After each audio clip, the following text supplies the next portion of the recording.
Garut bagian selatan, ada jalur sempit yang melintasi lereng Gunung Gelap. Dari siang hingga sore, jalan itu tampak biasa saja. Aspal hitam dengan tikungan tajam, hutan rimbun di kiri kanan, dan udara dingin menusuk tulang. Tapi setelah matahari tenggelam, jalan itu berubah menjadi lorong lain. Sopir truk kerap mengaku melihat bayangan wanita berdiri di tengah jalan. Motoris malah mendengar suara gamelan di dalam hutan. Bahkan ada yang bersumpah pernah berhenti karena melihat penumpang tambahan tiba-tiba duduk di jok belakang. Cerita paling terkenal adalah tentang bus pariwisata yang hilang tahun 1990-an. Bus itu terguling di tikungan, tapi ketika dievakuasi, tak ada satupun jenazah di dalamnya. Kursi penuh bercak darah, tapi tubuh penumpang menghilang entah kemana. Sejak itu, jalan ini dikenal sebagai Jalan Gunung Gelap. Bukan hanya berbahaya karena tanjakan dan kabut, tapi juga karena sesuatu yang tidak bisa dijelaskan dengan logika. Dan malam itu, seorang sopir travel bernama Arman harus melewatinya. Hujan tipis turun di Bandung ketika Arman menerima telepon. "Pak, bisa antar kami malam ini ke Garut? Kami harus sampai besok pagi." Suara seorang pria terdengar panik di ujung sambungan. Arman menatap jam di dinding, hampir pukul 11 malam. Ia mendesah berat. Biasanya ia menghindari perjalanan larut, apalagi harus lewat jalur Gunung Gelap. Tapi kebutuhan ekonomi membuatnya mengangguk. Baiklah. Kumpul di pool setengah jam lagi. Tepat tengah malam, mobil travel berwarna abu-abu meluncur keluar kota. Penumpangnya ada 5 orang. Dila, mahasiswi yang pulang ke kampung halaman. Pak Surya, pedagang kain dari Pasar Baru. Hendra dan Mira, sepasang suami istri muda. Bagus, remaja berseragam hitam, wajahnya pucat sejak awal naik. Mereka duduk dalam diam, hanya suara mesin dan hujan menemani. Arman menyalakan radio, tapi siaran hilang timbul. Hanya suara kresek diselingi desahan aneh yang membuat bulu kuduk meremang. Saat mobil menanjak memasuki jalur Gunung Gelap, kabut turun cepat. Lampu depan hanya menembus beberapa meter, sisanya putih pekat. Dila, yang duduk di kursi depan, tiba-tiba menjerit. "Pak, ada orang di jalan." Arman terkejut, segera injak rem. Ban berdecit, mobil hampir tergelincir. Di depan, tampak sosok wanita berbaju putih berdiri diam, rambut panjang menutupi wajah. Arman membelokkan setir, dan, anehnya, mobil seperti melayang melewati sosok itu. Tidak ada benturan, tidak ada suara tubuh jatuh. Hanya bayangan putih yang lenyap di telan kabut. Hening mencekam. Semua menahan napas. Lalu, suara itu terdengar. Hihihihihi.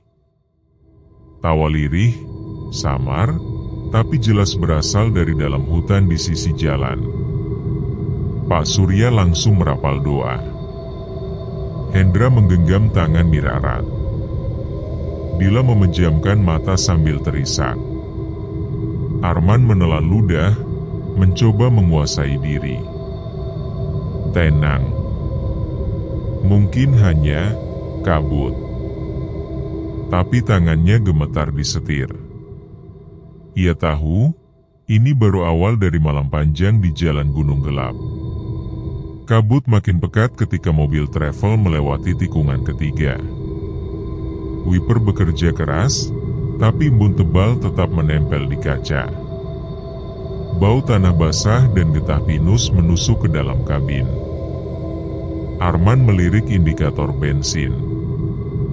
Jarumnya turun cepat, padahal sebelum berangkat sudah penuh. Keringat dingin membasahi tengkuknya. Ia tahu betul, di jalur ini tidak ada SPBU, hanya ada 1-2 warung kecil yang buka sampai larut. "Pak, bisa berhenti sebentar?" Saya mual, suara Mira lirih dari kursi tengah. Arman mengangguk. Ia menepi di sebuah warung tua yang berdiri sendirian di pinggir jalan. Warung itu remang, hanya diterangi lampu minyak yang berayun karena angin. Dari kejauhan tampak seperti pondok reot, seolah siap rubuh jika ada angin kencang. Mereka turun satu persatu. Bau kopi pahit dan kayu bakar menyambut. Seorang ibu renta keluar dari balik tirai lusuh. Wajahnya penuh keriput, matanya redup tapi tajam. "Silakan duduk, malam-malam masih lewat sini?" "Jarang ada yang berani," katanya sambil menuang air panas ke dalam teko tanah liat. Arman mencoba tersenyum sopan. "Iya, Bu. Terpaksa. Penumpang harus sampai Garut besok pagi." Ibu itu hanya mengangguk pelan. Tangannya gemetar saat menyodorkan gelas kopi. Dila menerima, meneguk sedikit, lalu berbisik lirih. "Pak, kopinya pahit sekali, rasanya aneh." Arman melirik sekilas ke dalam gelasnya. Cairan hitam itu lebih kental dari kopi biasa. Seolah ada serpihan halus yang mengapung, seperti abu. Pak Surya mencoba membuka obrolan. "Bu, katanya jalan ini angker ya? Banyak kecelakaan?" Ibu itu terdiam lama, sebelum akhirnya menjawab pelan. "Bukan jalan yang salah. Bukan pula sopir. Jalan ini haus." Semua terdiam. Suara kayu terbakar di tungku menjadi satu-satunya bunyi. Arman mengerutkan kening. "Maksudnya haus apa, Bu?" Wanita itu menatap ke arah jendela warung, keluar sana yang dipenuhi kabut. Setiap malam, ada yang lewat sini, tapi tidak semua sampai tujuan. Ada yang berhenti karena dipanggil. Ada yang duduk di bangku belakang, padahal tak pernah naik. Ada yang minta diturunkan di tikungan, tapi saat pintu dibuka, kosong. Dila merinding, spontan menutup telinganya. Mira menggenggam tangan suaminya lebih erat. Bagus, remaja berseragam hitam yang sejak tadi diam, menunduk makin dalam. Sebelum mereka pergi, ibu itu memberi pesan. Suaranya lirih, tapi menusuk. "Kalau nanti ada yang memanggil dari belakang, jangan menoleh.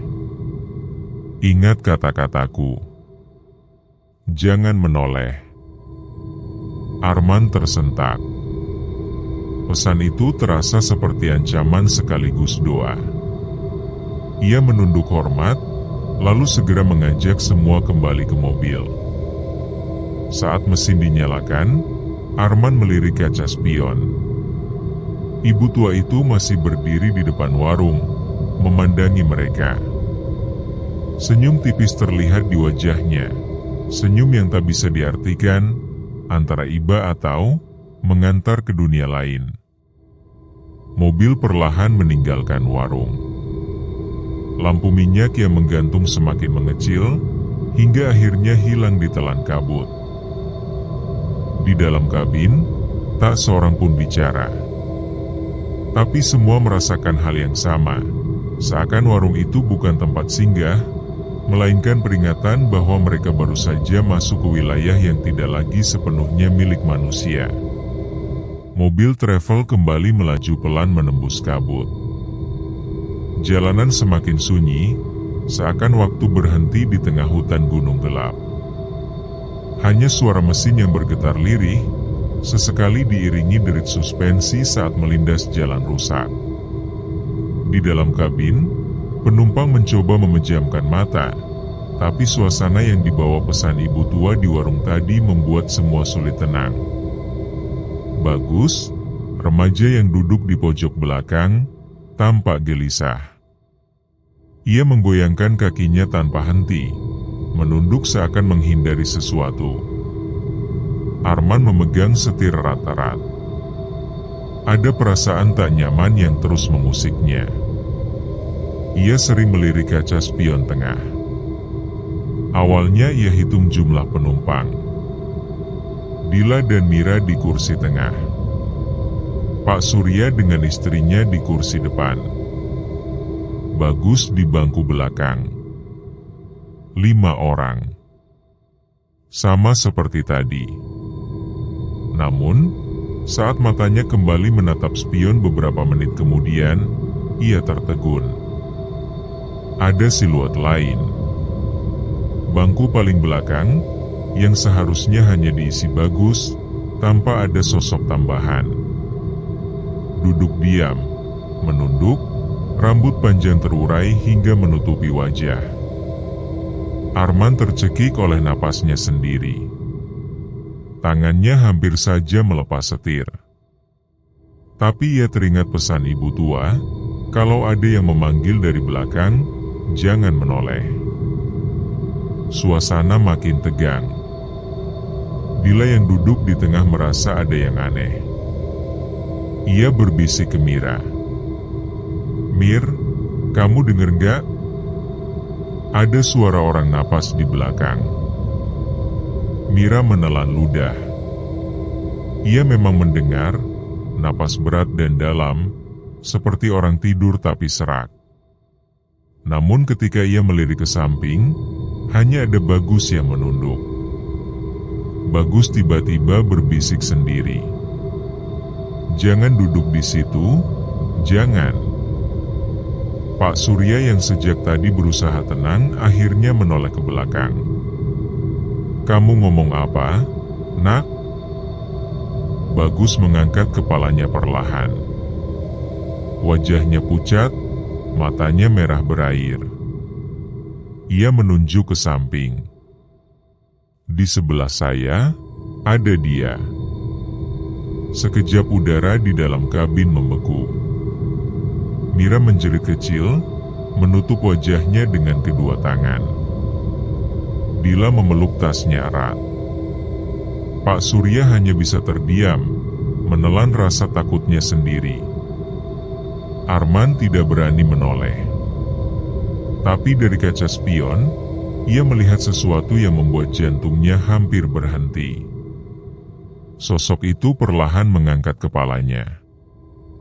Rambut hitam panjang bergeser, menyingkap sebagian wajah pucat dengan mata kosong yang mengarah lurus ke depan. Bibirnya bergerak. Pelan, tapi jelas. "Turunkan aku," di tikungan depan. Arman hampir menghentikan mobil, tapi naluri sekaligus rasa takut menahannya. Tangannya gemetar di setir. "Astagfirullah," gumamnya. Bagus mulai menangis tertahan.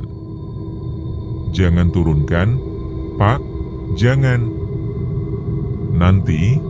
Nanti kita semua." Suara itu terdengar lagi, kali ini lebih keras, seperti bergema di telinga semua orang di dalam mobil.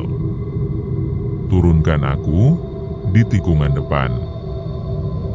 Dila berteriak panik. "Pak!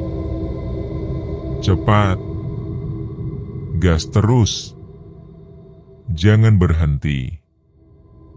Arman menginjak pedal gas lebih dalam. Mesin meraung, mobil melaju lebih cepat menembus kabut. Tapi suara dari bangku belakang tetap terdengar, semakin dekat, seakan menempel di telinga mereka masing-masing.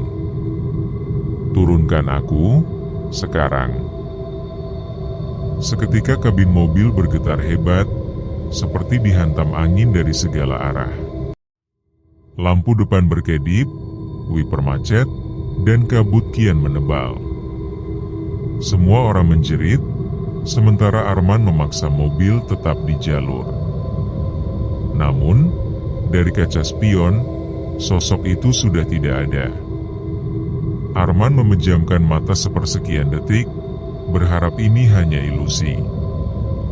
Tapi yang paling membuat darahnya membeku adalah ketika suara lirih itu berbisik tepat di belakang telinganya. "Aku sudah duduk di sini." Mobil oleng ke kanan, hampir menabrak pembatas jalan. Semua orang berteriak bersamaan. Arman hanya bisa merasakan napas dingin mengalir di lehernya, seakan sesuatu benar-benar ada di kursi pengemudi, tepat di sampingnya. Mobil travel melaju kencang di jalanan yang semakin berliku. Kabut tebal membuat pandangan hanya beberapa meter ke depan. Arman mencengkeram setir begitu kuat hingga ruas-ruas jarinya memutih. Di dalam kabin, penumpang berdoa masing-masing. Pak Surya komat kamit melafalkan doa perjalanan. Dila memeluk Mira yang menangis terseduh. Bagus menggigil, matanya tak lepas dari bangku kosong di sebelahnya. Sementara itu, Arman terus merasakan sesuatu di sampingnya. Ada desiran dingin di telinganya, seolah seseorang duduk persis di kursi pengemudi. Bayangan samar kadang muncul di ujung matanya, rambut panjang yang tergerai, wajah pucat yang menempel begitu dekat. Tikungan pertama muncul. Jalan menurun curam, diapit jurang gelap di sisi kiri. Arman memelankan mobil sedikit, tapi suara itu terdengar lagi, berbisik dingin. "Turunkan aku di sini." Arman menggertakkan gigi. "Tidak, kau bukan penumpangku." Sekonyong-konyong, mobil bergetar keras. Setir seperti ditarik ke kiri, menuju jurang. Arman berteriak, berusaha melawan. "Ya Allah, jangan sampai." Dila menjerit. Mira memejamkan mata. Pak Surya menekan tubuhnya ke kursi, wajahnya pucat pasi. Dengan sisa tenaga, Arman berhasil mengendalikan setir dan melewati tikungan itu. Namun napasnya tersengal, keringat dingin menetes deras. Belum sempat tenang, tikungan kedua menanti. Kali ini lebih tajam, seperti sabit raksasa yang siap menyapu mereka ke jurang. Bagus tiba-tiba menutup telinganya, menunduk sambil menangis. Dia marah, "Pak." Suara yang sama kembali terdengar, kini bukan lagi bisikan, melainkan raungan serak yang menggema di seluruh kabin. "Turunkan aku, sekarang." Lampu mobil berkedip, lalu mati sejenak. Kabin mendadak gelap, hanya diterangi cahaya redup dari bulan yang samar di balik kabut. Arman panik, tangannya berusaha menyalakan lampu jauh. Tepat saat itu, ia melihat bayangan perempuan berdiri di tengah jalan, rambut terurai, tangan terulur seakan hendak menghentikan mobil. "Ya Allah!" Arman menginjak rem dalam-dalam. Ban berdecit keras, mobil berputar setengah lingkaran. Semua penumpang berteriak. Tubuh mereka terhempas ke samping, beberapa barang bawaan jatuh berserakan. Mobil berhenti tepat di bibir jurang, hanya beberapa sentimeter lagi roda depan bisa melayang. Hening. Nafas semua orang memburu. Arman gemetar, kedua tangannya masih mencengkeram setir. Ia menoleh perlahan ke depan, berharap sosok itu sudah lenyap. Tapi, tidak. Perempuan berambut panjang itu kini berdiri persis di depan kap mobil. Wajahnya pucat, matanya hitam kosong, dan mulutnya tersenyum lebar penuh darah. Pak Surya mencoba membaca doa keras-keras, tapi suaranya bergetar. Mira menutup wajahnya dengan tangan. Bila menjerit histeris. Bagus hanya bisa menunduk, tubuhnya bergetar hebat. Perempuan itu mendekat selangkah demi selangkah. Suara kakinya menyeret, tapi setiap gerakan terasa begitu nyata. Kabut seolah mengikutinya, menelan cahaya lampu mobil. Turunkan aku, sekarang. Kali ini suaranya bukan hanya terdengar, tapi terasa. Menggema di dalam kepala setiap orang, menusuk seperti belati dingin. Arman merasakan tubuhnya kaku. Ia tahu, jika ia menuruti suara itu, mereka semua mungkin akan celaka. Tapi jika ia melawan, entah apa yang akan dilakukan makhluk itu. Tangannya meraba tuas persneling, siap melaju lagi meski jurang begitu dekat. Namun tepat saat ia hendak menekan gas, sosok itu menghilang begitu saja. Kabut kembali menebal, menelan jalan di depan. Mobil berguncang pelan, seperti diayun sesuatu yang tak terlihat. Lalu, dari kursi belakang, Bagus berteriak histeris. "Pak!" Dia masuk. Dia duduk di belakang lagi. Suasana di dalam kabin pecah menjadi kepanikan. Semua menoleh, kecuali Arman yang tetap fokus ke depan. Dari kaca spion, ia melihat jelas, sosok perempuan itu kini duduk manis di bangku paling belakang, tepat di samping Bagus. Kepalanya miring, matanya menatap lurus ke arah spion, seakan langsung menatap Arman. Bibirnya bergerak, perlahan, tapi jelas. "Sekarang giliranmu." Mobil travel kembali melaju pelan, meski jantung semua penumpang masih berdentum hebat setelah kejadian di tikungan maut. Suasana di dalam kabin sunyi. Hanya suara mesin dan deru napas berat yang terdengar. Tapi keheningan itu bukanlah tanda tenang. Justru terasa menyesakan, seakan ada sesuatu yang menunggu saat tepat untuk mencabik. Arman menggenggam setir dengan tangan gemetar. Ia tahu makhluk itu belum pergi.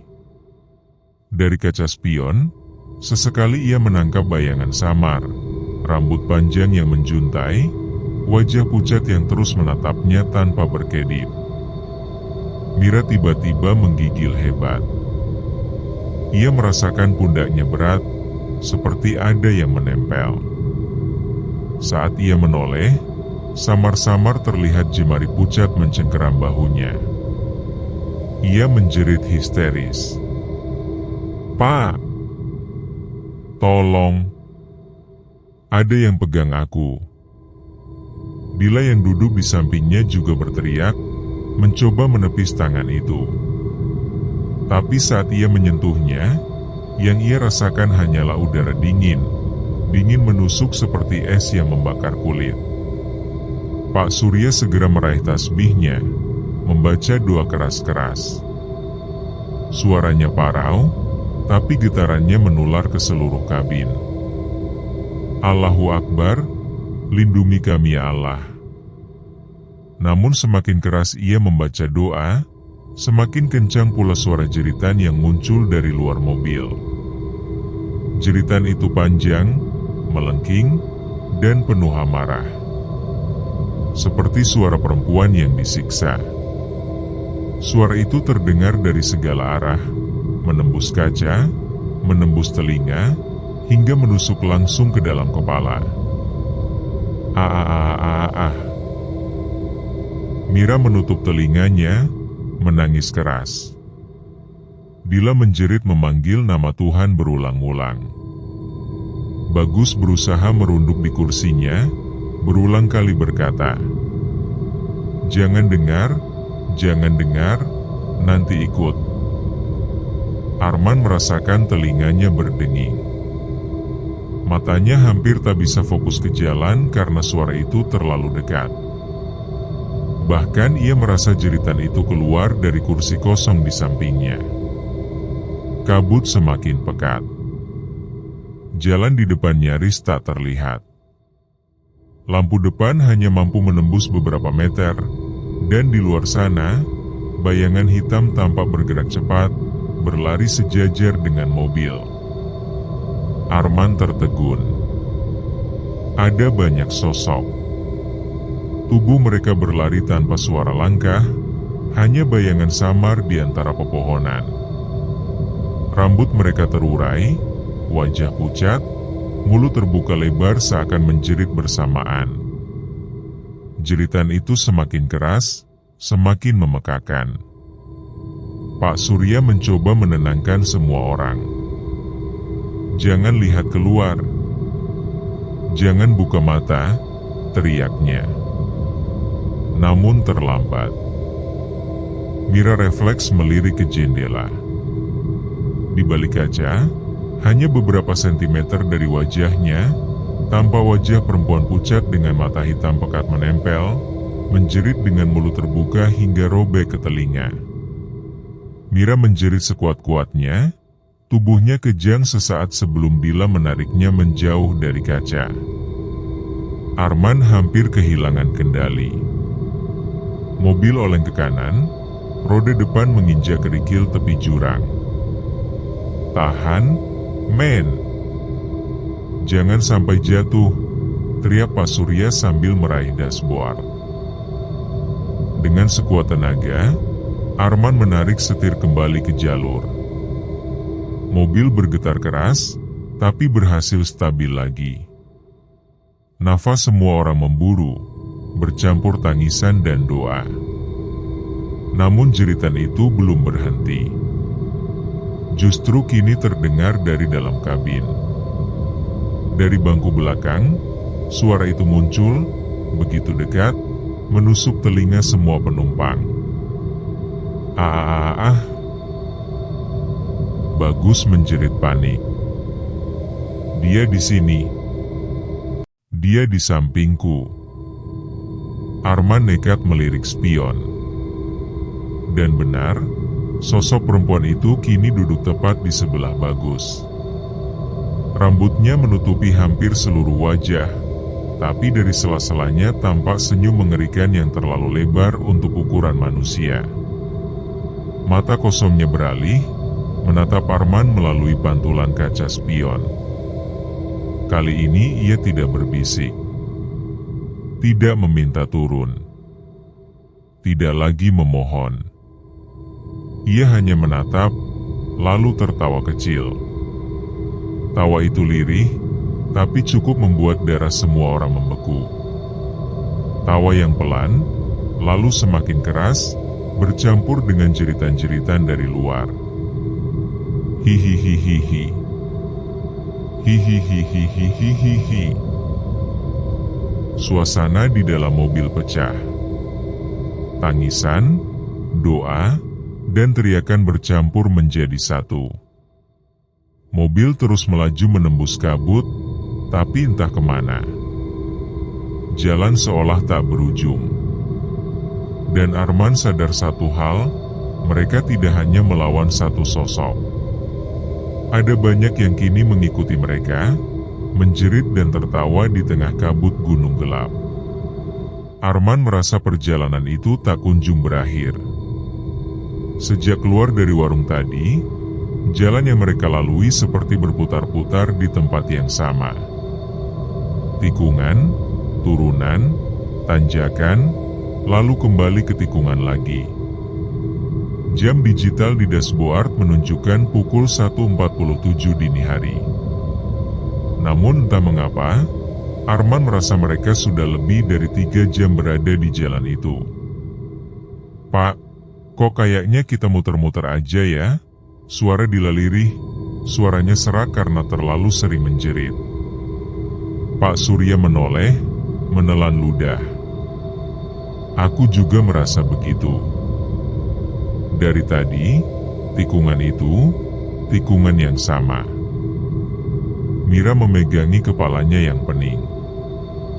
Bagus bahkan tidak berani lagi mengangkat wajahnya, ia hanya memeluk tas ranselnya erat-erat sambil bergetar. Arman berusaha meyakinkan dirinya sendiri. Mungkin cuma perasaan kita. Kabut tebal bikin jalan kelihatan mirip semua. Namun kata-kata itu langsung patah ketika ia melihat sesuatu di sisi kiri jalan. Sebuah warung kecil. Warung reot dengan lampu minyak berayun, persis seperti tempat mereka berhenti tadi. Padahal mereka yakin sudah meninggalkannya jauh di belakang.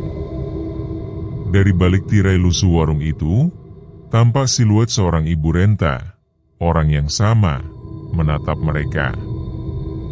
Senyumnya masih sama. Tatapan matanya menusuk. Ya Allah, Arman gemetar. Kita kembali ke tempat yang sama.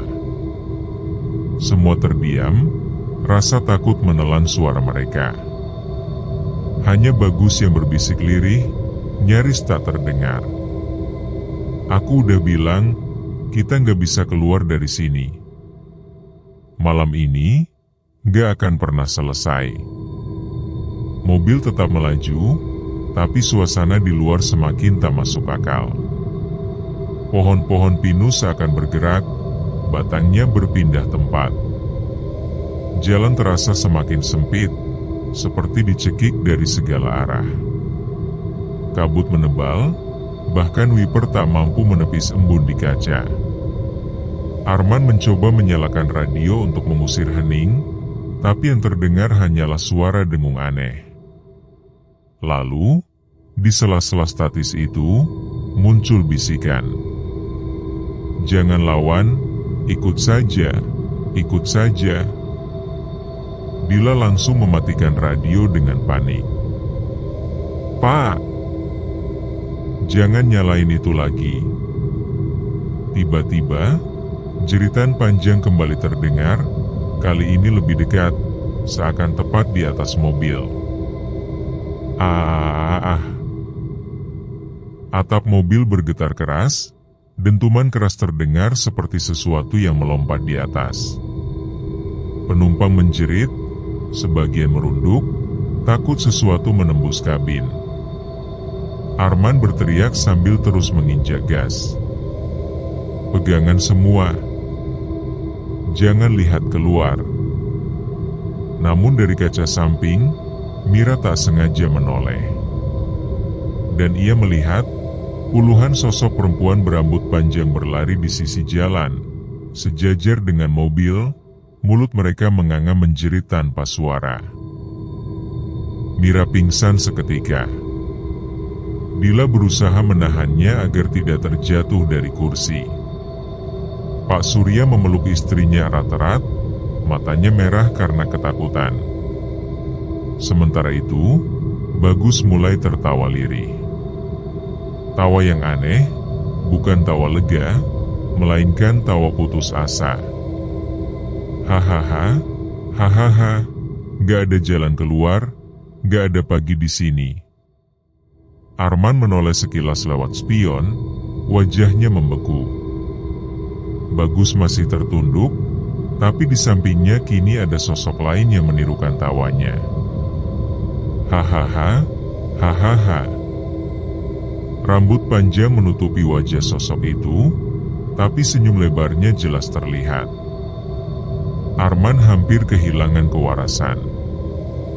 Tangannya kaku disetir. Ia tidak tahu lagi apakah jalan ini nyata, atau mereka sudah tersesat di dunia lain. Di luar, kabut semakin pekat hingga tak ada tanda kehidupan. Di dalam, tawa dan jeritan terus bergema, seakan malam ini akan berlangsung selamanya. Arman memaksa matanya tetap fokus ke jalan, meski pandangan semakin kabur oleh kabut dan rasa takut. Tangannya kaku disetir, Jantungnya berdentum kencang. Di kursi belakang, suara tawa lirih terus terdengar. Bagus masih tertunduk, bahunya berguncang, seolah tak mampu berhenti tertawa. Tapi yang membuat bulu kuduk semua penumpang merinding adalah kenyataan bahwa ada dua suara.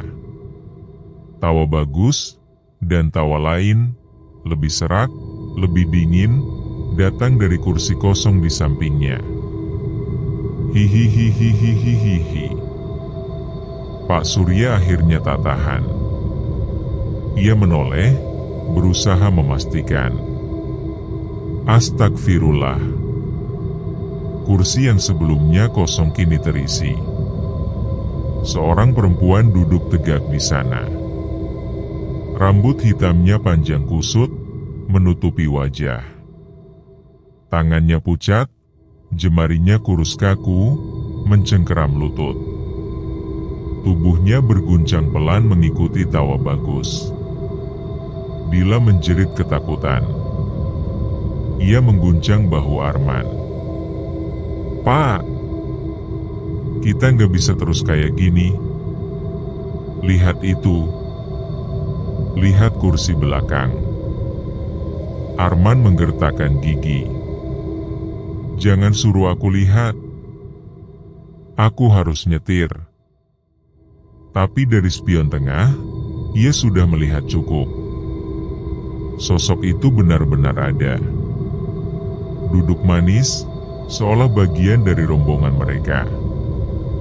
Dan dari sela-sela rambutnya, perlahan terlihat senyum tipis yang makin melebar. Mira yang baru sadar dari pingsan memandang linglung. Suaranya serak. Siapa yang baru naik? Dila langsung memeluknya erat, hampir menangis. Bukan orang, Mir, itu bukan orang. Suasana kabin semakin mencekik. Lampu depan berkelip tak stabil. Bau anyir darah samar-samar memenuhi udara. Temperatur menurun drastis, uap napas putih keluar dari mulut penumpang. Pak Surya terus membaca doa dengan suara keras. Namun setiap kalimat doa seakan ditindih oleh suara lirih dari kursi belakang. Turunkan aku, turunkan aku. Tiba-tiba, Bagus menghentikan tawanya. Ia mendongak perlahan, wajahnya pucat pasi, matanya kosong. Pak, dia bilang mau gantian. Arman hampir tersedak oleh napasnya sendiri. Gantian? Maksudnya apa? Bagus menoleh ke arah sosok di sampingnya. Bibirnya bergerak, seolah mengulang apa yang ia dengar. Dia bilang, sekarang kursi depan kosong, dan dia mau duduk di situ. Sekejap, udara di kabin membeku. Kursi depan sebelah Arman, yang seharusnya diduduki Pak Surya tadi, tiba-tiba berderit. Busa joknya melesak, seperti ada yang baru saja duduk. Namun tidak ada siapa-siapa. Hanya jejak samar tubuh yang menekan kain jok, dan bau anyir makin pekat. Dila menjerit. Mira menangis keras, memeluk wajahnya. Pak Surya kaku, tak berani bergerak sedikit pun. Arman merasakan sesuatu di sisi kanannya. Udara dingin, begitu dekat, seolah ada tubuh yang benar-benar duduk di kursi samping pengemudi. Dan kemudian, dari arah itu, terdengar suara napas.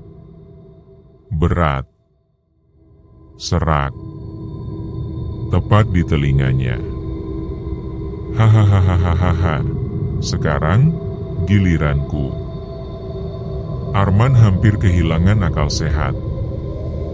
Ia ingin melompat keluar dari mobil, tapi jurang di kanan dan hutan gelap di kiri membuatnya tak punya pilihan. Ia hanya bisa terus menginjak gas, berharap jalan itu benar-benar membawa mereka keluar. Namun di spion tengah, sosok di kursi belakang masih duduk tegak. Senyumnya makin lebar.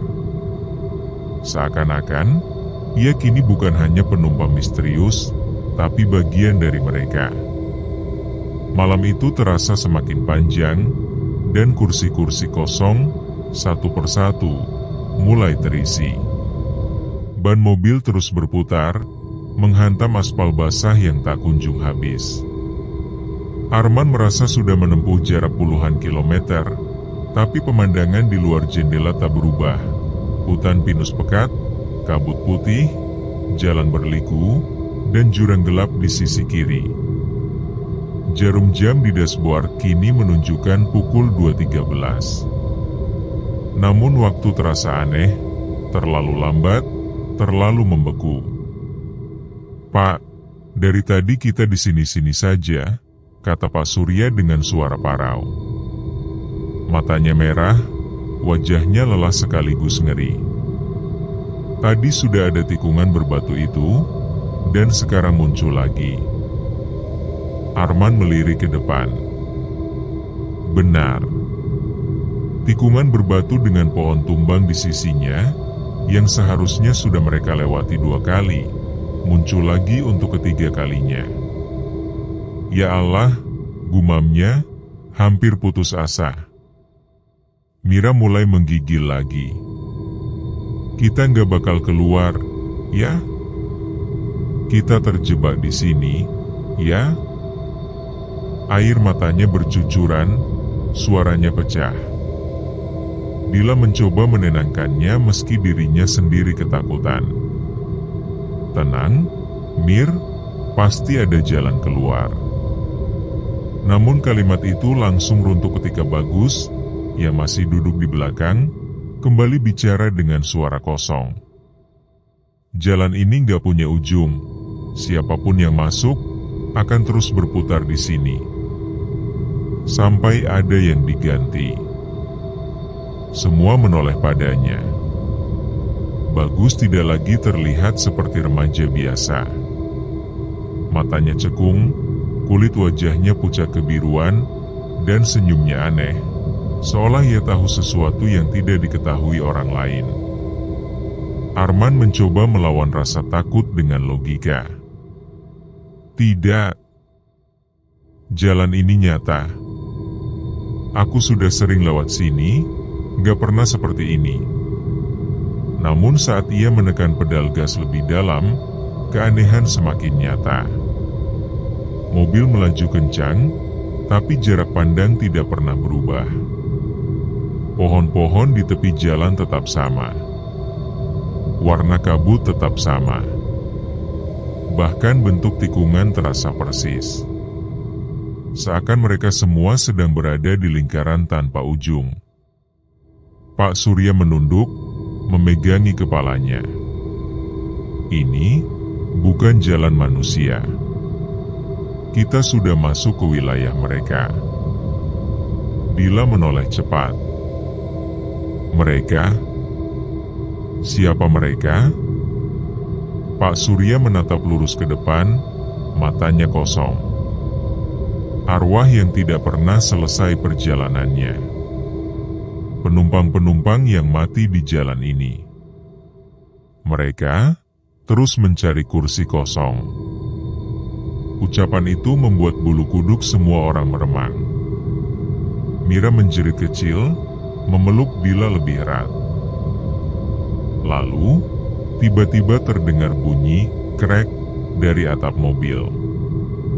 Seperti ada sesuatu yang merayap di atas. Semua menahan napas. Suara itu berpindah dari atap ke sisi jendela, lalu ke bagasi belakang. Mobil bergetar, seolah sedang dipegang oleh banyak tangan tak kasat mata. Arman menelan ludah. Ia tahu, kalau ia menghentikan mobil sekarang, semuanya bisa berakhir buruk. Tapi kalau terus melaju, entah kapan lingkaran ini akan berhenti. Bagus tiba-tiba tertawa lirih lagi. "Hahaha, sudah kubilang. kursi akan terus terisi satu persatu. Malam ini, kalian semua akan jadi penumpang tetap di jalan ini. Saat ia berkata begitu, kaca samping berembun. Dari balik embun itu, muncul bekas telapak tangan, seperti ada yang menempelkan tangan dari luar, tapi posisi jari-jarinya terbalik, menghadap ke dalam. Setelah itu, muncul telapak tangan lain. Dan lain lagi.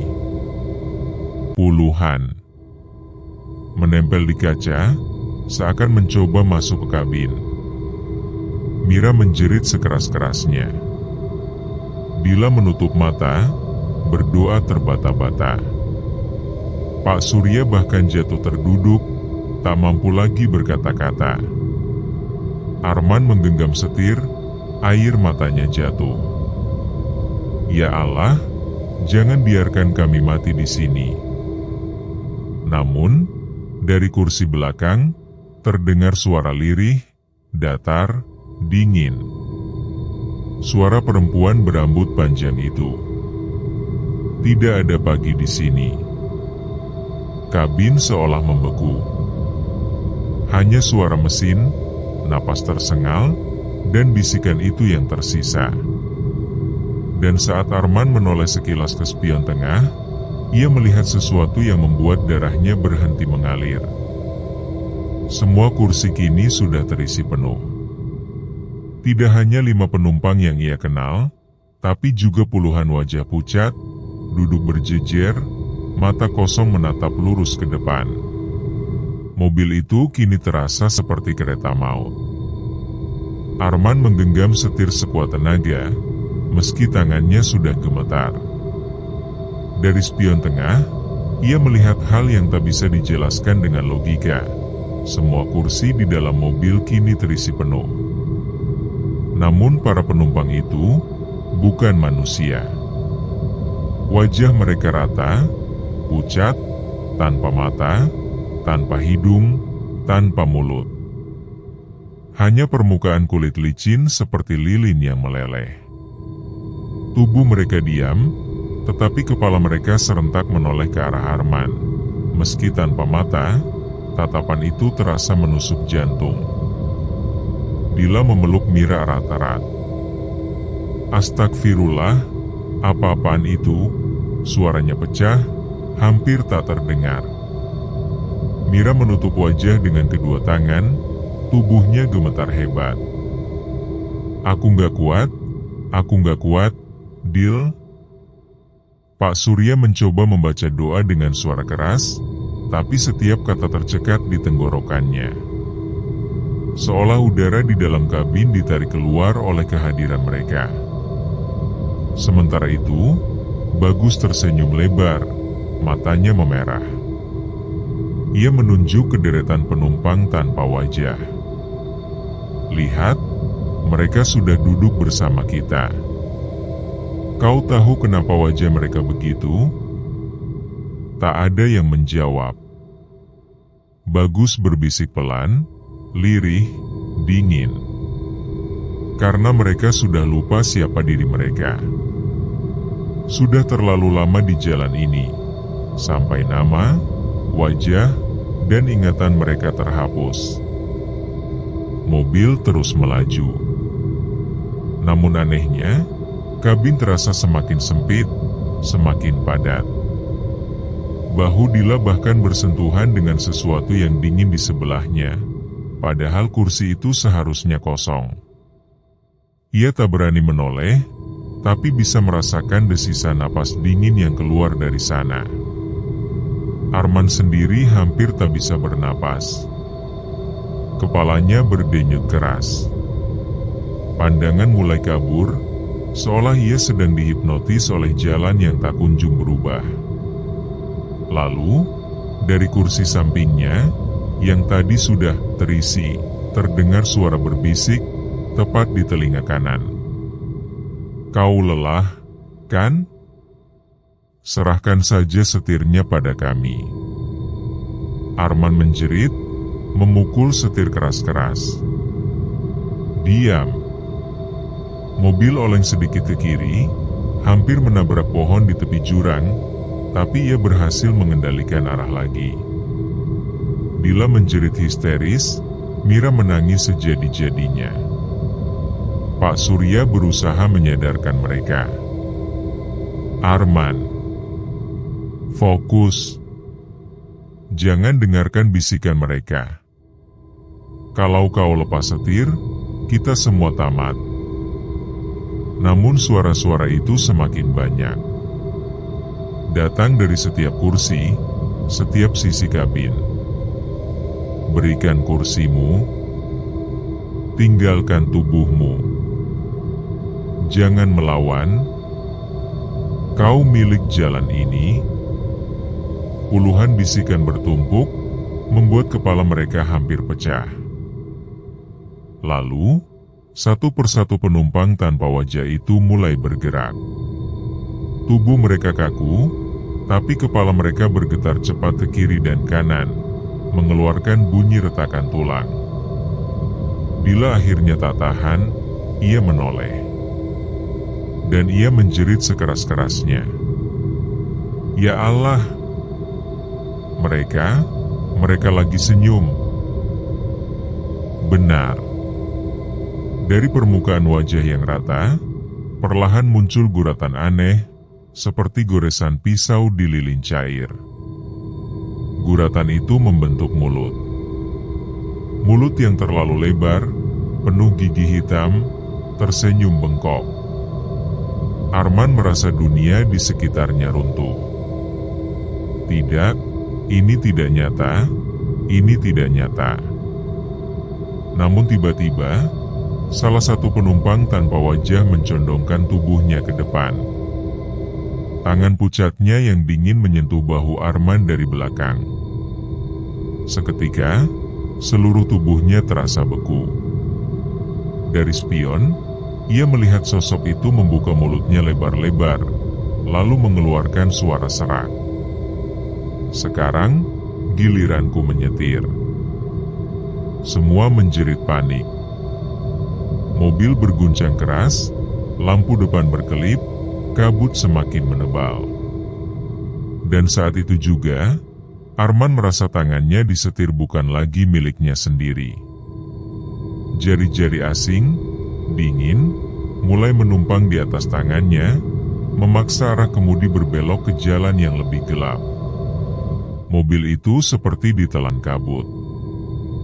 Ban terus berdecit, mesin meraung, tapi jalan yang mereka lalui seolah bukan lagi aspal, melainkan lorong tak berujung yang menelan waktu dan logika. Arman masih menggenggam setir, namun kini ada tangan lain di atas tangannya. Pucat, dingin, berurat hitam. Jemari itu menekan kuat, memaksa mobil berbelok sendiri. Lepaskan aku, teriak Arman, berusaha melawan. Tapi suara-suara dari kursi belakang semakin keras. Puluhan penumpang tanpa wajah kini membuka mulut mereka lebar-lebar, menyanyi lirih dengan nada sumbang. Jalan ini milik kami, jalan ini milik kami.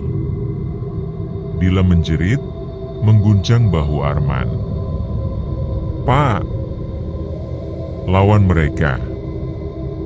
Jangan biarkan mereka ambil alih. Namun Mira sudah hampir pingsan lagi. Tubuhnya lunglai di pangkuan Dila. Pak Surya menekan tasbihnya erat-erat, suaranya bergetar saat melantunkan doa. Namun setiap kalimat doa seolah terhenti di udara, tertelan kabut, tak sampai ke telinga siapapun. Bagus, yang sejak tadi tersenyum aneh, kini mendadak tertawa keras. Hahaha. Tikungan terakhir sudah dekat. Kalau kita berhasil, kita keluar. Kalau gagal, ia mendadak berhenti, menunduk, matanya berair. Dengan suara pelan, ia melanjutkan. Kita akan selamanya jadi bagian jalan ini. Arman memandang lurus ke depan. Di hadapannya, kabut mulai menipis. Untuk pertama kalinya, terlihat cahaya samar, seperti ujung jalan, seperti harapan. Namun sebelum titik cahaya itu, terbentang satu tikungan tajam, menghadap langsung ke jurang. Itulah tikungan terakhir. Mobil melaju kencang. Arman mencoba mengendalikan setir, tapi tangan pucat itu semakin menekan, memaksa mobil berbelok ke arah jurang. "Tidak!" teriak Arman. Ia mengerahkan seluruh tenaganya, urat-urat lehernya menegang, keringat bercucuran. Ban berdecit keras, tubuh mobil berguncang. Semua penumpang berteriak. Dari luar, suara seperti ribuan jeritan menggema dari pepohonan. Saat itu, Dila melakukan hal nekat. Ia menoleh ke kursi belakang, menatap sosok perempuan berambut panjang yang sejak tadi duduk di sana. Dengan tubuh gemetar, ia berteriak, "Kalau kau mau kursi, ambil kursiku. Asal biarkan kami lewat." Seketika, kabin membeku. Semua suara hening. Sosok perempuan itu perlahan menoleh. Rambut hitam kusut bergeser, menyingkap wajah pucat dengan senyum panjang. Ia bangkit dari kursinya, tubuhnya membungkuk, bergerak seperti patah tulang, merangkak ke arah Dila. Dila menutup mata, air matanya mengalir deras. "Ambil saja, asal kami bisa keluar." Dan benar saja, sosok itu mendekat, lalu duduk tepat di kursi Dila. Kursi itu berguncang, tubuh Dila jatuh pingsan di pangkuan Mira. Saat itu juga, tangan pucat di atas tangan Arman mendadak hilang. Setir kini kembali sepenuhnya di tangannya. Arman mengerahkan seluruh tenaga, memutar setir dengan keras. Mobil menghantam tikungan terakhir, berdecit, hampir terlempar ke jurang, namun berhasil lolos, meluncur ke jalur lurus. Dan di depan, cahaya terang menyilaukan. Kabut perlahan menghilang. Jalan kembali normal. Semua terdiam, hanya suara mesin yang tersisa. Arman terisak pelan, Pak Surya menunduk lemas, Mira masih memeluk Dila yang pingsan, dan Bagus kini menatap keluar jendela dengan wajah kosong. Namun sesuatu terasa janggal. Saat Arman menoleh ke kursi samping, ia terkejut, kursi itu kembali kosong. Tidak ada siapapun. Dan dari kaca spion, deretan penumpang tanpa wajah sudah lenyap. Hanya mereka berempat yang tersisa. Mobil melaju keluar dari jalan gunung gelap. Cahaya fajar mulai menyingsing di ufuk timur. Burung-burung terdengar berkicau, seakan malam mengerikan itu hanya mimpi buruk. Namun, tepat sebelum keluar dari area hutan, terdengar suara lirih di telinga Arman. Suara perempuan itu. "Terima kasih sudah memberiku kursi." Arman menoleh cepat. Dan kursi kosong di sampingnya kembali berderit. Beberapa hari setelah kejadian itu, kabar tersebar di kampung-kampung sekitar Garut. Ada sekelompok orang yang berhasil keluar dari jalan gunung gelap setelah semalaman hilang tanpa jejak. Penduduk heran, karena jalan itu sebenarnya hanya jalur kecil di kaki gunung, tak seharusnya memakan waktu lebih dari 1 jam.